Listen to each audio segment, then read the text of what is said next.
मित्रांनो, नमस्कार. कसे आहात? ठीक आहात ना? मित्रांनो, या यूट्यूब चॅनलमध्ये आपले सर्वांचे मनःपूर्वक स्वागत. मित्रांनो, बरेचदा आपण निर्णय घेतो. बरेचदा आपण विचार करतो आणि त्यानुसार कृती करतो. पण जेव्हाही विचार करून कृती करतो, तर ती योग्यच असते असं होत नाही. बरेचदा ती चुकते आणि ती कृती चुकल्यामुळे मग त्रास व्हायला लागतो. आपल्याला असे वाटत असेल, की आपण जो विचार केला आणि त्यानुसार कृती घडली, तर ती योग्य असावी. तर अशा काही गोष्टी आहेत, की ज्या आपण केल्या, तर विचार करून कृती केल्यास आपली ती कृती योग्यच ठरेल आणि ती आपल्यासाठी टेन्शनयुक्त ठरणार नाही. ती आपल्यासाठी त्रासदायक ठरणार नाही. मित्रांनो, समोरचा व्यक्ती आपल्याला बोलला. असं बोलला, की आपल्याला राग येईल असं बोलला.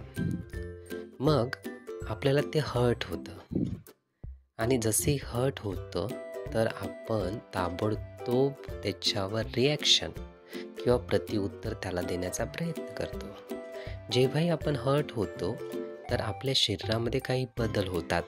श्वासाची जी गती आहे ती तीव्र होते. शरीराचं तापमान जे आहे ते थोडंसं तापतं. अशा या कालावधीत आपल्या या शरीराच्या तापमानाला थोडंसं आपण बघावं. आपल्या श्वासाला थोडंसं आपण बघावं आणि त्यानंतरच आपण निर्णय घ्यावा. जेव्हाही श्वासाची गती ही नॉर्मल होईल, अशा अवस्थेमध्ये आपण विचार करून परत कृती करावी. म्हणजेच आपला निर्णय चुकणार नाही. श्वास हा तीव्र आहे, तर साधारणतः कृती केलेली ही चुकीचीच राहू शकते. कारण त्यामध्ये होणारा विचार हा योग्य असणार नाही. म्हणून प्रथमतः आपल्या श्वासाला चेक करा, शरीराच्या तापमानाला चेक करा आणि क्विक सेकंदामध्ये हे सर्व बरोबर आपल्याला वाटलं तरच प्रत्युत्तर देण्याचा प्रयत्न करा. नाहीतर मित्रांनो, घाई करून आपण जी कृती करू, तर ती कृती योग्य होणार नाही, समाधानकारक होणार नाही आणि केलेल्या कृतीचं समाधान आपल्याला मिळणार नाही. म्हणून मित्रांनो, जीवनाला अशाच पद्धतीने सजगपणे बघण्याचा प्रयत्न करा. आपण ही माहिती नीटपणे ऐकून घेण्यासाठी आणि आपला अमूल्य वेळ देण्यासाठी आपले खूप खूप धन्यवाद.